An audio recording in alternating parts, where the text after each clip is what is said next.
I got back to Colorado Springs a day earlier than I was supposed to. The project wrapped faster than expected, and for once I didn't send Megan a text from the airport or call from the rental car. I thought it might be nice to just walk in, set my bag down, and see her face when she realized I was home early. Nothing dramatic. Just a small surprise in the middle of an ordinary week. The house was quiet when I stepped inside. Too quiet. Maybe, but I didn't think much of it at first. Our place always held sound in a strange way. Sometimes the furnace hummed. Sometimes the refrigerator clicked. Sometimes the whole place felt like it was waiting on somebody to say something. I set my duffel by the stairs and stood there for a second. That was when I heard voices. Not from the living room. Not from the kitchen. From the garage. I remember walking toward that door without really hurrying. One hand still sore from hauling equipment all week, my mind doing the simple math of daily life. Maybe a delivery. Maybe one of the neighbors. Maybe somebody helping with a shelf or a tool cabinet. Carl had done small repair jobs for us before. He was the kind of guy people called when a hinge sagged or a light fixture needed replacing. I opened the door. Megan was standing closer to him than she needed to be. Carl turned first. Then she did.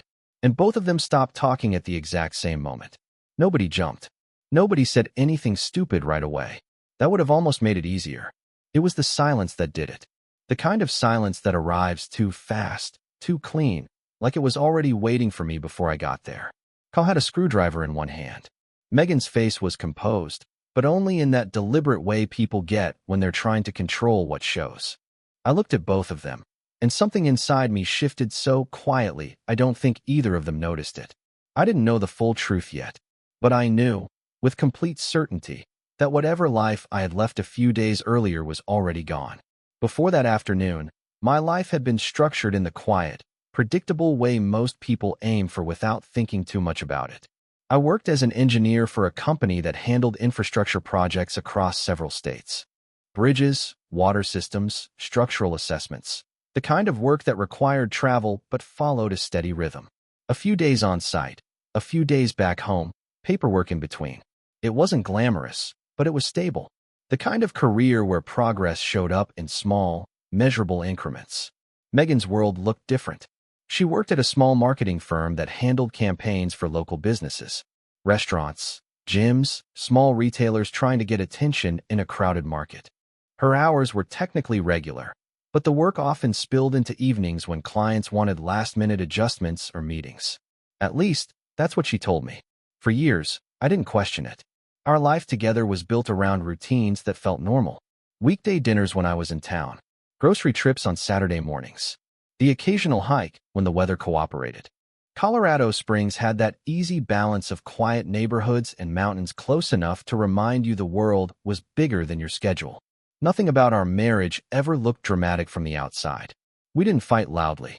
We didn't have sudden crises. If anything, our disagreements were the ordinary kind. Small complaints about time, attention, priorities. Sometimes Megan would say I focused too much on work. She didn't shout when she said it. It was usually a sentence dropped into conversation while we were cleaning up after dinner or sitting on the couch half watching something neither of us really cared about. "You're always thinking about the next project," she said once. At the time, I took it the way most people would. A little frustration, a little distance. Nothing that couldn't be balanced out later with a vacation or a slower month. But after the afternoon in the garage, certain memories started resurfacing in a different light. The evenings when she said a campaign deadline had forced her to stay late. The quick motion of her hand closing a message thread when I walked into the room. The way some conversations would suddenly carry a strange tension I couldn't quite explain. Not anger, not sadness, just a tightness in the air, like a room where someone had already decided how the story would eventually end. At the time, I dismissed those things because that's what people do when life seems stable. You assume there must be a reasonable explanation. You move forward. Looking back later, I realized something uncomfortable. The signs weren't dramatic. They were small, quiet, ordinary, and that was exactly why they were so easy to ignore. That evening we sat at the kitchen table. Nothing about it looked unusual from the outside. The same wooden table we had eaten at hundreds of times. The same overhead light that always cast a slightly yellow glow across the room. My travel bag was still sitting by the stairs where I had left it earlier. Carl stood for a while before finally taking a chair. Megan sat across from me, her hands folded in front of her like she had already rehearsed the shape of the conversation. I didn't raise my voice. I didn't slam anything. The moment in the garage had already drained most of the reaction out of me.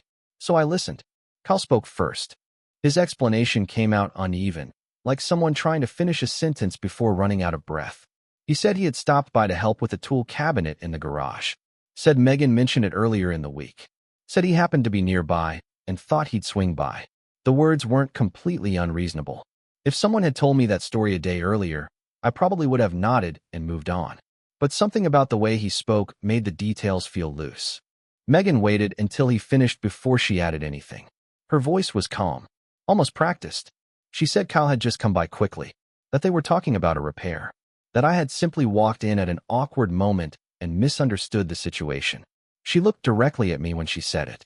For a few seconds, nobody spoke again. Then Kyle added another detail about a loose hinge, and Megan corrected him. Not sharply, just slightly.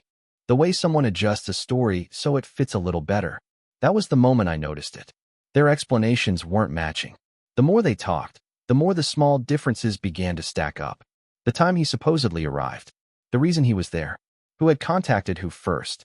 Nothing dramatic, just small fractures appearing in the surface of the story. And the strange part was that Megan didn't seem worried about those fractures. If anything, she spoke with a kind of quiet confidence, as if the exact details didn't really matter, as if the outcome of the conversation had already been decided somewhere outside the room. I realized something slowly while they kept talking. This situation wasn't only about what had happened between them. Megan wasn't trying to prove that nothing had happened. She was preparing something else. She was shaping the explanation in a way that would eventually lead to the same place. Somehow, by the end of it, I would become the reason things had gone wrong. Megan talked for a long time that evening. Kyle stopped speaking after a while. At some point, he realized the conversation no longer belonged to him. He sat there quietly, occasionally shifting in his chair, letting Megan handle the explanations. And she did. If you've made it this far, this story clearly caught your attention. If you're enjoying it, drop a like on the video. It helps me see what kind of stories you want more of next. Let's keep going. Her voice never rose. She didn't accuse me directly at first. Instead, she moved carefully through a series of explanations that sounded almost reasonable if you listened only to the surface of them. She talked about how often I traveled, how quiet the house felt when I was gone, how she had tried to mention it before but never wanted to start a fight. Every sentence sounded measured, almost thoughtful, like someone laying out evidence for a conclusion she believed had already been reached. I nodded a few times while she spoke, not because I agreed, mostly because I wanted to see where the path of her explanation actually led. Eventually, the sentence appeared. It came quietly, almost hidden inside the rest of what she was saying. I guess I just felt alone a lot. She said it while looking down at the table. Then she added that my work always came first, that I was physically present in the house, but mentally somewhere else half the time. That people can only ignore that feeling for so long before they start looking for connection somewhere else. Kyle shifted slightly in his chair, but didn't say anything. For a few seconds the room went quiet again. And in that moment something inside me settled into place with surprising clarity. Not anger, not even sadness, just a simple understanding of what was happening. Megan wasn't describing a mistake. She was constructing a reason. If she explained the loneliness clearly enough, if she framed the timeline carefully enough, eventually the responsibility would slide away from her and land somewhere else. On my work, on my travel, on the quiet routines that had once seemed like the foundation of a normal life. I watched her speak and realized she believed this approach would work. That realization created a strange kind of calm inside me.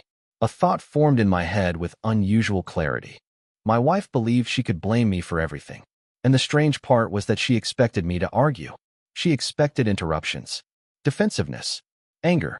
Those reactions would have helped her story make sense. But instead I simply leaned back slightly in my chair and let her keep talking. Because the more she explained, the more clearly the shape of the truth began to appear. And after a certain point, I stopped trying to defend myself at all. The house felt different after that night. Not in any dramatic way. The furniture stayed in the same places. The same dishes sat in the cabinets. Morning light still came through the kitchen window at the same angle it always had. But the rhythm had changed. Megan moved through the house with the calm confidence of someone who believed the difficult conversation was already behind us. She went to work, answered calls, and talked about normal things as if the discussion at the kitchen table had settled everything that needed settling. I didn't argue with her. I didn't bring the subject up again. Instead, I started paying attention. It's a strange thing how clearly patterns begin to appear once you stop reacting emotionally to them. Small details that once felt random suddenly start lining up into something more structured. Megan told slightly different versions of the story depending on who she spoke to. I noticed it first during a phone call with one of her friends in the living room. I wasn't trying to overhear anything. I was sitting on the couch reviewing emails from work, but certain words drifted across the room. She described Kyle stopping by to fix something quickly. In that version, I had apparently come home unexpectedly and immediately assumed the worst. She sounded patient while she explained it, like someone describing a misunderstanding that had been blown out of proportion. A few days later, I heard another conversation. This time the story had changed slightly. Now Kyle had come over because she felt overwhelmed handling things around the house while I was always traveling. She mentioned feeling lonely again, mentioned that she had tried to talk to me about it many times before. The difference between the two stories wasn't large, but it was noticeable, and it wasn't the last version. Over the next week, I heard several variations. Each one adjusted a detail here or there. Sometimes the focus was on my work schedule. Sometimes it was about emotional distance. Sometimes it sounded like the entire situation had been an unfortunate misunderstanding that simply spiraled out of control. The structure of the story stayed mostly the same, but the emphasis moved depending on the audience. I didn't interrupt any of these conversations. I didn't correct anything she said. Instead, I did something much simpler. I listened. I remembered the exact sentences she used, the order she presented events, the way certain phrases appeared repeatedly while other details quietly shifted in the background. Megan believed she was controlling the narrative, and in a way, she was. But the more versions I heard, the more clearly I understood something important. When someone keeps adjusting the truth, the pattern of those adjustments eventually becomes its own kind of evidence. About 3 weeks after that evening in the kitchen, the situation stopped being something contained inside our house. Up until that point, everything had existed in a quiet, controlled space. Megan talked to friends. I listened. The story moved through small conversations, phone calls, and private messages. But stories rarely stay contained for long. We had moved to Boise the year before for my job. The city was large enough to feel anonymous at first, but small enough that social circles overlapped more than people expected. Friends of friends eventually became familiar faces at gatherings, barbecues, and birthdays. It didn't take long before questions began appearing. The first one came from a guy I worked with who had met Megan a few times at company events. We were standing near the coffee machine one morning when he asked, casually, if everything was okay at home. The way he said it told me he had already heard something. I asked what he meant. He hesitated for a moment before explaining that someone had mentioned Megan and I were going through a rough patch. He didn't sound judgmental, mostly just curious, the way people get when they feel like they've only heard part of a story. I told him things were being handled. That was all. But over the next several days, similar conversations started appearing in different places. A mutual friend asking if I was working too much again. Someone else mentioning they had heard Megan felt lonely after we moved. The wording was always slightly different, but the direction was the same. The narrative Megan had been shaping privately was now circulating more openly. And in each version, the conclusion seemed to lean in a predictable direction. My travel, my schedule, my supposed distance. None of the people asking questions sounded hostile. Most of them seemed genuinely unsure what had happened. But the pattern was clear enough that I could see how the story had already begun to settle into something comfortable for others to repeat. I still didn't argue with anyone. I didn't correct the details. Instead, I answered calmly when someone asked something directly, and otherwise let the conversations move on to other topics. The strange part was how confident Megan appeared during that time. Whenever we crossed paths at social events, she behaved as if the situation had already been resolved in her favor. She spoke easily with people, smiled, and repeated the same carefully structured explanations I had heard inside our house. She believed the story had stabilized. What she didn't realize was that I had never stopped observing it. And more importantly, I had never forgotten the very first version of it. About a month after the first conversation in our kitchen, we were invited to a birthday gathering for one of our mutual friends. It was the kind of casual evening Boise seemed to specialize in. A small house, a backyard with a string of lights stretched between two trees, people moving between the kitchen and the patio with drinks in their hands. Nothing formal, just enough people to keep the conversations shifting from group to group. I almost didn't go, not because I felt uncomfortable, but because by that point social events had become predictable in a different way. I knew the shape the evening would likely take. A few normal conversations, a few cautious glances, and somewhere in the background the quiet presence of a story most people only partially understood. Still, I showed up. I spent most of the first hour talking with two guys about work projects and a hiking trail someone had recently tried outside the city. Ordinary conversation, the kind that fills space without asking for much.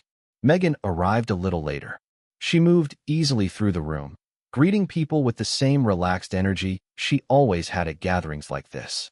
Nothing about her behavior suggested tension or uncertainty. If anything, she seemed unusually comfortable.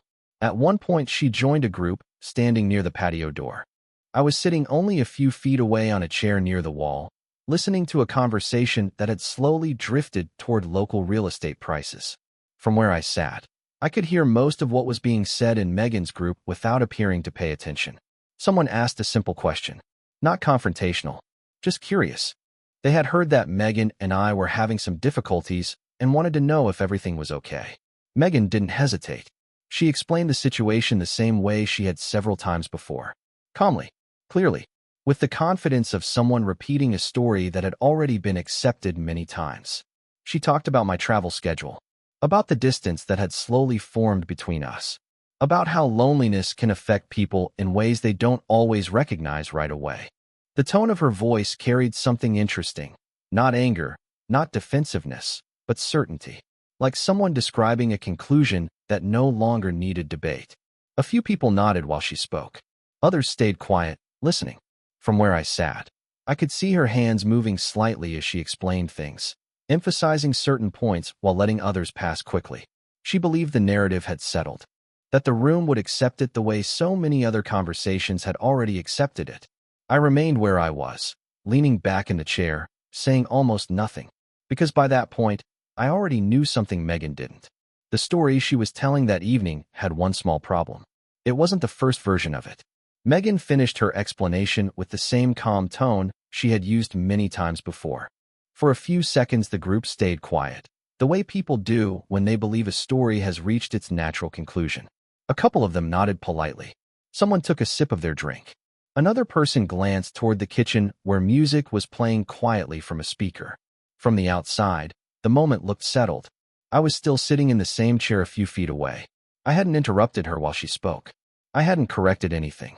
Most people probably assumed I wasn't paying attention to the conversation at all. In reality, I had been listening to every word. What Megan didn't realize was that the version of events she had just described was already different from the first one she had given that night in our kitchen. Over the past few weeks, the story had gradually shifted, small adjustments, different emphasis, certain details softened or removed entirely. The version she had just told placed most of the responsibility on distance and loneliness. But that wasn't what she had said at the beginning. I stood up slowly. The movement itself didn't draw much attention. People were already shifting positions, walking toward the patio, refilling drinks. It was a casual gathering. No one expected anything significant to happen. I reached into my bag and took out my tablet. For a moment, I simply held it in my hands. Then I spoke for the first time that evening. I think there's something everyone should hear. My voice wasn't loud, just clear enough for the small group nearby to notice. Megan looked at me, slightly confused, but not alarmed. At least not yet. I tapped the screen once. The video began playing. It was the recording from the conversation at our kitchen table the night I had come home early. I had placed my phone on the counter during that discussion without making a show of it. At the time, I wasn't even certain I would ever use the recording, but I had kept it. The room grew quiet as the audio filled the space. Megan's voice came through first, calm and unmistakable. In the recording, she talked openly about the situation with Kyle. She explained how it had started. And most importantly, she explained why she believed it had happened. In that version, She didn't describe it as a misunderstanding. She didn't present herself as someone caught in a moment of loneliness. She described choices, and she described them clearly. I didn't say anything while the recording played. I simply held the tablet where people could hear it. Because sometimes the most effective explanation isn't an argument. Sometimes it's just letting the original truth speak for itself. The recording finished without interruption. For several seconds afterward, nobody spoke. The quiet that settled over the room felt heavier than the silence in the garage weeks earlier. This time it wasn't confusion that filled the space. It was recognition. People had just heard the beginning of the story, not the version that had slowly developed afterward. I lowered the tablet and set it on the table beside me. No speeches. No explanations. There wasn't really anything left to add. Megan was standing near the patio door where she had been talking only a minute earlier. The calm certainty she had carried through the evening had disappeared. Not replaced by anger, not even by denial. Just a kind of stillness. The kind people fall into when they realize the narrative they were building has suddenly lost its foundation. A few people exchanged quiet glances. Someone cleared their throat. Another person stepped outside onto the patio, as if the night air might make the moment easier to process. No one argued. No one asked dramatic questions. That was the interesting part. When the truth arrives clearly enough, most people don't feel the need to debate it. I picked up my jacket. As I walked past the group, one of our friends nodded slightly in my direction. Not in sympathy, exactly. More like acknowledgement. The situation had explained itself. Outside, the evening air was cool and quiet. Boise streets always seemed calmer after sunset, the kind of calm that made it easy to think clearly. Over the next few weeks, the rest of the process unfolded in a straightforward way. Lawyers handled the paperwork. Conversations became shorter and more practical. Megan and I stopped trying to occupy the same spaces whenever possible. There was no reason for long discussions anymore.